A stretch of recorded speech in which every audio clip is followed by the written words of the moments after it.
Welcome back, everybody. Rock Talk, episode 13. And this week on the podcast, we have Regent of the Week, Ashley Harkey, with us. Excited to have her. Ashley, how are you doing on this fine Tuesday morning? I'm doing very well, thank you. It's good to have you. It's great to have another bowler. I had Neela on a couple weeks ago. That was a great talk. I've never talked more bowling in my life. I'm excited to talk some more. Yeah, of course. You excited to talk some bowling? Of course. Always. You had a really good weekend, right? Up at the GLBC 2, came in 9th place. You barely beat Neela. She was 10th. Beat her by, I think it was 2 pins. Something like overall. that. Yeah, it was really close. You guys both had a great weekend. You guys overall were 5th out of 10. Just tell me, what was the weekend like for you? I had been prepping for this weekend a lot, and I had high hopes for it because, this time last year, I wasn't doing as hot, and then we got told that this past weekend's, oil pattern was the same that I had placed 5th on this past semester. Okay. So I had high hopes for good scores, at least, and I was very confident going into it. I was very excited, so... Yeah, and the oil pattern thing is just so new. It's such a foreign term to me. Yeah. And so when you get the oil pattern, is there different names? How did you know that this oil pattern is something that you excel on? So we typically just break them down into 3 categories. Okay. There's short, medium, and long. And I just based it off of what my coach said, honestly. Yeah. Last year, he said I did very well on the short pattern. I scored well, and I said, okay, that's what's going to work for me. Right. So, yeah. In all honesty, it was quite harder than I thought it was going to be, which, truth be told, that's how it is at any different bowling alley that you bowl at. But, I still did very, very well considering the circumstances. Yeah, so. it was a great weekend for you. And so what do you think it is about a short oil pattern that, do you spin the ball? What do you do specifically that you think? It works well with how I throw my ball and my form. I have a little bit of an issue with my backswing, honestly, and that translates more when it's a medium or long pattern, when I have to play the whole lane. There's more room for error. Yes. And with a short pattern, easiest way to say it is I played up the gutter. So I played up board 5, and it's less room for me to mess up my backswing, and it's straight and easy, honestly. Wow, that's so interesting to me. Just that the oil pattern has that much of an effect on how it's gonna be. So every time you hear a short oil pattern, you're like, all right, this is gonna be a big weekend. Oh for yeah, me. it's great. That's great. How was Ashwaubenon? I've never even been to Wisconsin. Just tell me, what was the town like? Do you guys get to hang out after the events? We kind of just chill out in the hotel room. We've made it a tradition now to go to Target after every single tournament. Except back in Minnesota, we went to Mall of America because how can you not? Right. But so we only really went to Target and went to a couple restaurants and everything, and it seems like the people are nice. I don't know. Someone asked me if I'm from Rockford, and they're like, "Oh yeah, that's my hometown," and blah blah blah. I was like, okay, I don't know. Everyone seems chill. Yeah. I guess. Were the people friendlier in Minnesota or Wisconsin, do you think, if you had to pick, or was it a complete tie? I think Wisconsin. Wow. People from Minnesota they were, how do I say, monotone. Very bland. I don't know. Yeah, okay. But I mean, yeah, I could see that. Just, again, I've never been. I'm new to this part of the country, but yeah, I feel like very, very to the point. And yeah, if you were going to categorize them, yeah, I could see that. Yeah, how big of a city Ashwaubenon was? How was the bowling alley itself? Was it a nice little place? Oh no, it was. Oh God, it was huge. They have 60 lanes. Oh and wow! To put it in perspective, Don Carter's only has 42. Okay. So it's one of the larger bowling alleys that we go to during the year. Is that more intimidating for you, or does it not factor in? Not for the GLBC conferences. Those are a set amount of people. I'm actually president of it. There you go.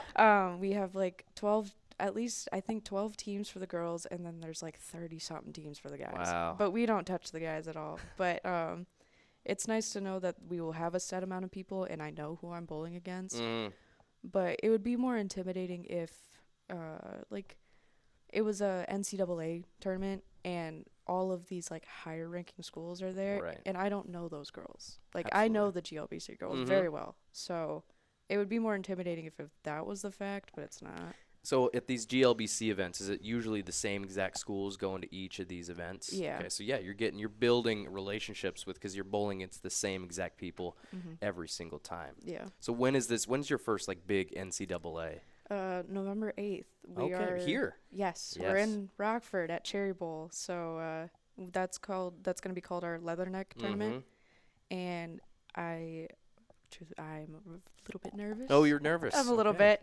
I've always been told that's a good thing, but I always get like shaky a little bit. Yeah, I mean, there's leading a up to little it. bit of that is good. Just a little bit of adrenaline. Just Yeah. just know that there's some energy going through your veins. Yeah. And I don't know, I've been spreading the word, so hopefully And hopefully everyone comes. Yeah, hopefully this can do a little bit toward that as well. Get people to come out. Come out to the Leatherneck Classic. We'll say it again a couple more times before we're done.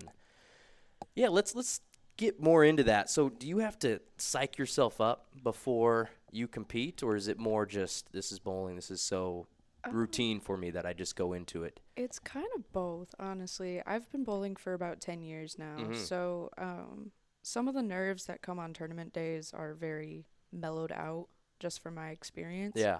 But it's always like the first shot after practice that I'm like getting amped up. Yeah. And it just takes one shot. It's just, that's the one shot I need, and then 9 times out of 10, I don't mean to brag, but it's usually a strike. So I'm able to just like relax after that, and then it gets my girls going, and we all cheer each other on very well. So it definitely helps having them there to yell. Yes. Because just be your cheering section. Yeah, it quiets the voices a little bit. Yeah, absolutely. It's amazing. I completely understand where you're coming from.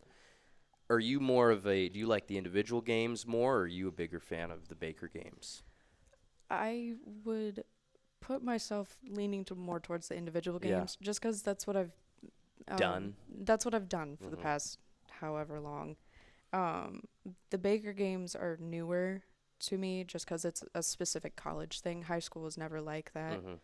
But I don't know if I can compare the two, just because there's two very different mindsets for both days, at least for me. I want my girls to just succeed no matter what, but Saturday is my day to like really hone in what I need to work on. Focus on you and yourself. And then once Sunday comes, it's just a big team. Yeah. Like I will bring everyone up. Like, get hyped up. Yeah. I will be the one yelling every live stream. You hear me. Don't worry. But you'll always hear me just a little bit more on Sunday, just because I'm more as a group. Yeah, you have to be, right? Yeah. I mean, individually, you don't, that hyping up stuff, that's going on in your mind, basically, right? Yeah. Let's talk a little bit about just your career. You said that you've been bowling for 10 years. When you picked it up, were you an immediate natural? Not at all. No. Apparently I had some sort of talent that some coaches were like, I could really make this better. So it started my 6th grade year of middle school. I picked it up because a couple of my friends just wanted something to do. So I was like, okay, duh. Yeah. I had been bowling with my dad prior when I was a kid. So I was like, okay, this seems fun. And then towards the end of the middle school season, we have state tournaments, or what they call IESA instead of IHSA for high school. And they just took me, I guess. Yeah. Which was nice. And that was, I think, the moment where I was like, I could do something with this. And then they just put me in practices with coaches ever since then. So I was like, okay. So obviously someone else sees something. Right. But it definitely took years to get where I'm at. When did you feel like, at what point were you like, I've figured it out? It was probably that first state tournament. Okay. Like that was the moment where I was like, I can't drop this now. I love this. It's the environment. Like it's just a normal thing to yell and cheer and everything. Like, so it was just that environment. I had never been in anything like that before. Obviously I was young, but it was just not. It wasn't something I was uncomfortable with. It was something I feel like I could fit in perfectly. So. Yeah, that's great. And then what brought you to Rockford? Was it for bowling, or was it more No. you were from here? So, born and raised, I have an amazing opportunity to be here off of the Rockford Promise Scholarship. Okay, great. So our bowling team actually didn't start until my sophomore year. So I unfortunately came to terms with the fact that I wouldn't bowl in college. And then Coach Kyle was like, hey, we're coming. We're starting up a team. So we need you. Perfect. I was the first one signed on and everything. And then, yeah, ever since then, like, that's not why I came to Rockford. And I love the bowling alleys here. So even when I did practice or did leagues, like, I knew the people around me. But I came to terms with being done with competitive. Yeah. So your freshman year, when there was no bowling here at Rockford, you weren't in any leagues or anything outside? Not really, no. I was still grasping the fact of I was in college, but I was still practicing here and there. Right.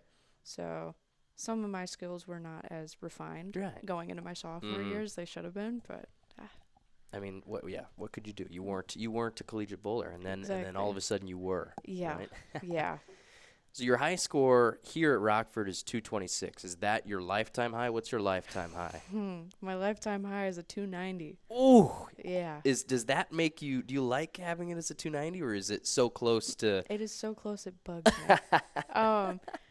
Like I'm grateful for the circumstances in which it happened because. And when was that at? It was my senior year of high school, and we were practicing, so it wouldn't have counted for anything. Right. But just to have it. I mean, would they put your picture up on a wall or absolutely not.